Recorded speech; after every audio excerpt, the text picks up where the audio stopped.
Law of attraction is all about attracting what you want into your life by focusing on positive thoughts and energies.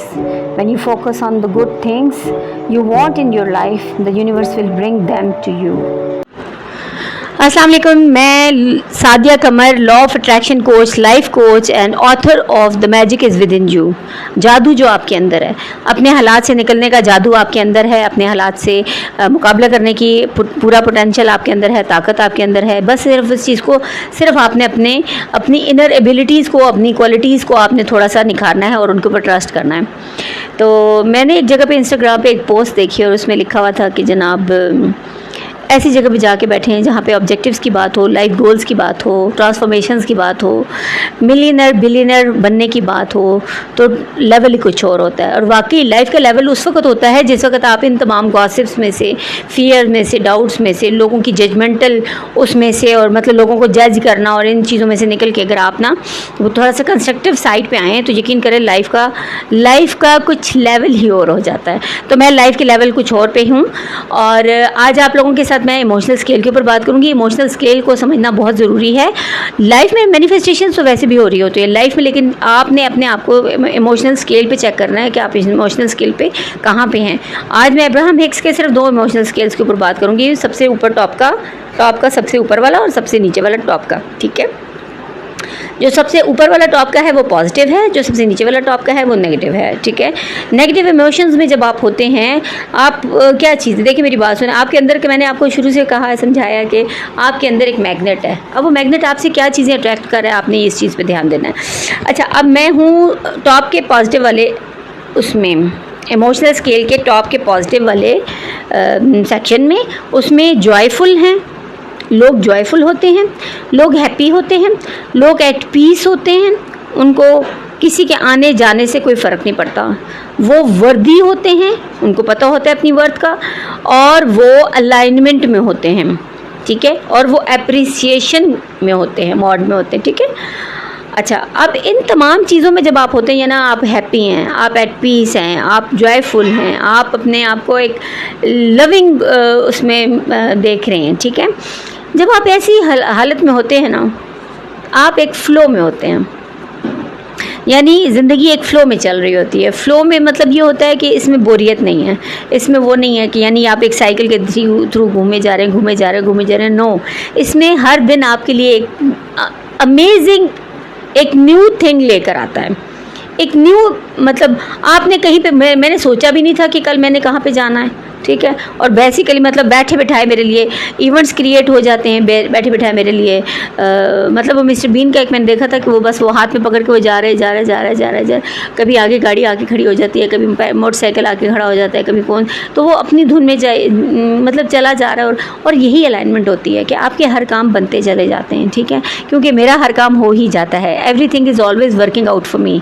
ये मेरा मतलब, मैं आपको बता रही हूँ, अब्राहम हिक्स का सबसे खूबसूरत जो मुझे कोट लगता है वो यही लगता है कि everything is always working out for me.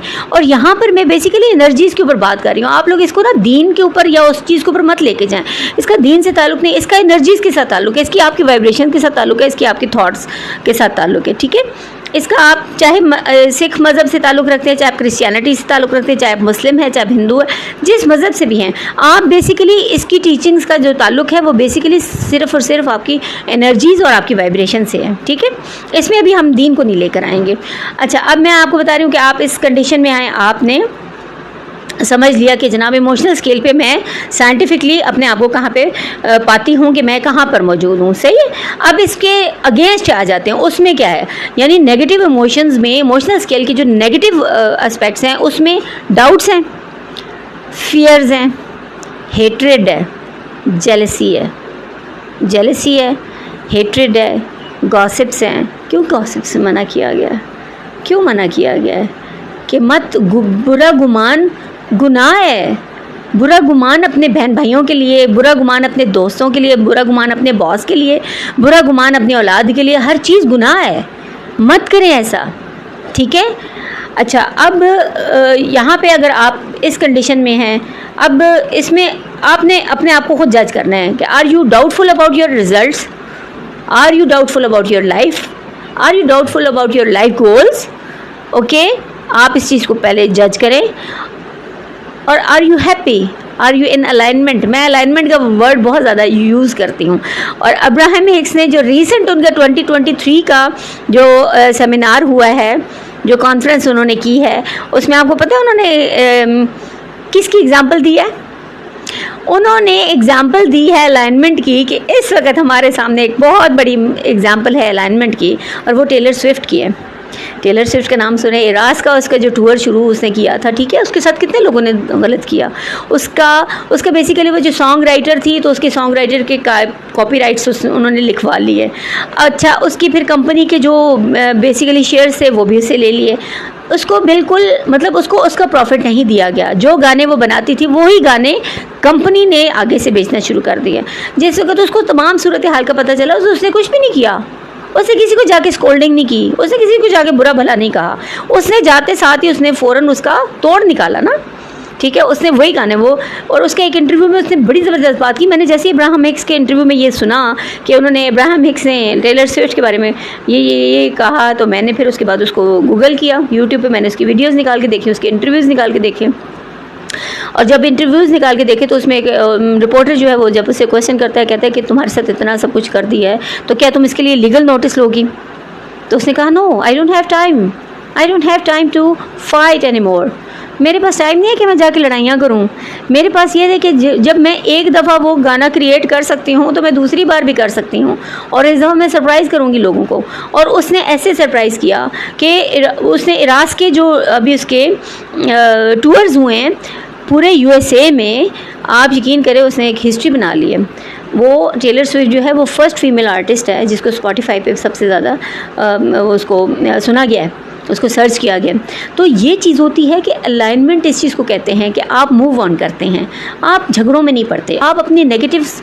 अब देखिए, अगर वो होती, वो डाउट पे पड़ जाती, वो कहती कि पता नहीं अब मेरे साथ क्या हो गया, मुझसे लोगों ने इतना मेरे साथ नारवा रवैया रखा और मुझसे मेरे हकूक़ छीन लिए गए, और वह हकूक़ की जंग में लग पड़ती, लानतें करती, मलामतें करती, लोगों को स्कोल्डिंग करती, कंपनीज़ के ऊपर केसेस करती। नहीं, उससे कुछ भी नहीं किया और वो मूव ऑन हो गई।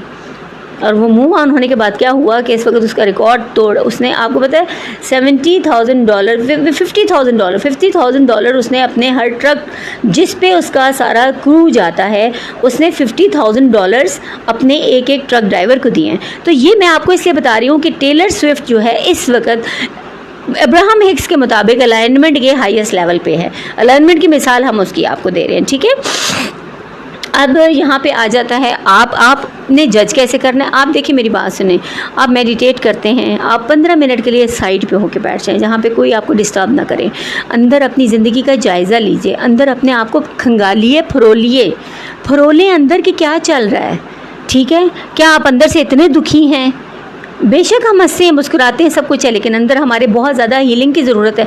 मैं जब तक मेडिटेशन में नहीं आई थी तो मेरी अंदर की हीलिंग नहीं हो पाई थी। मैं बहुत ज़्यादा दुखी थी, मैं इतनी दुखी आत्मा थी कि मुझे बाज़-औक़ात खुद हैरानगी होती थी कि यार मैं मतलब कैसे सर्वाइव कर पाऊँगी, मैं ये कैसे कर लूँगी, मैं वर्थलेसनेस फील करती थी। तो आप इमोशनल स्केल पे जब आपने आपको पैरामीटर्स में देखेंगे कि आप इस वक्त कहाँ पर मौजूद हैं, तब आपको अंदाज़ा होगा कि मैनिफेस्टेशन के उस मुकाम पर पहुँचने के लिए आपको जॉयफुल होना पड़ेगा, आपको लव में होना पड़ेगा, लव योर सेल्फ लव लेकर आना पड़ेगा। सबसे पहले आप खुद से प्यार करेंगे, ठीक है, तब आपको इर्द गिर्द लोग भी आपसे प्यार करेंगे, पर दुनिया भी आपसे प्यार करेगी। और एक हायर पर्पज़ के लिए सोच लेकर आएँ। दुनिया अपने लिए जी रही है, सारी दुनिया अपने लिए जी रही है। मैं क्यों खड़ी हो गई? मैंने तो अल्हम्दुलिल्लाह जो मेरी टारगेट्स हैं वो तो मैं अचीव कर लेती हूँ, लेकिन मैंने अपने सफ़र में उन लोगों को भी साथ लेके चलना शुरू कर दिया कि जो कुछ भी नहीं कर पा रहे थे, मैंने उनको भी होप दी। मैं एक होप लेकर आई हूँ, और होपफुलनेस जो है वो सबसे ज़्यादा अलाइनमेंट लेकर आती है। अप्रिसिएशन सबसे ज़्यादा अलाइनमेंट लेकर आती है। एक प्रोडक्टिविटी आपके अंदर सबसे ज़्यादा, यानी आप पैशनेट हैं, वो सबसे ज़्यादा प्रोडक्टिविटी लेकर आती है। तो आज का टास्क आप लोगों के लिए यही है कि अपने अंदर झांकिए, देखिए कि आप इमोशनल स्केल पे कहाँ खड़े हैं। अगर आपको हीलिंग की ज़रूरत है तो मेडिटेशन करिए, मेडिटेशन करिए।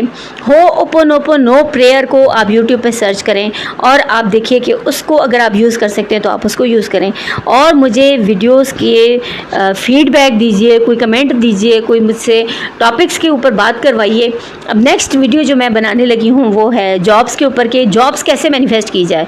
आपकी ड्रीम जॉब आपके वॉर्टेक्स में मौजूद है, आपने अपने आप को उस वाइब्रेशनल स्टेट ऑफ माइंड में लेकर आना है जहाँ पे वो आपको मिल जाएगी। मिलते हैं फिर नेक्स्ट, तब तक के लिए अल्लाह हाफिज़।